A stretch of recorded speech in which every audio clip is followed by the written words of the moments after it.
Hi, I'll be giving you a quick tour to one bedroom unit, a penthouse unit with a total gross area of 27.5 square meters. Showing your kitchen area. In your kitchen area, it comes with the granite countertop, base cabinet, overhead cabinet, your lavatory, and your provision for a range hood. Now, let's go to toilet and bath.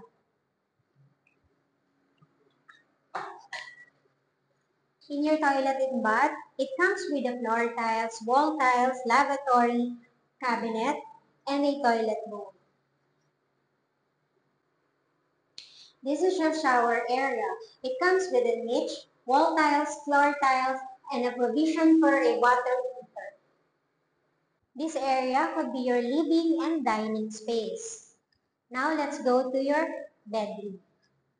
All one bedroom comes with a sliding door and a provision for a window type aircon. And finally, your access to the balcony.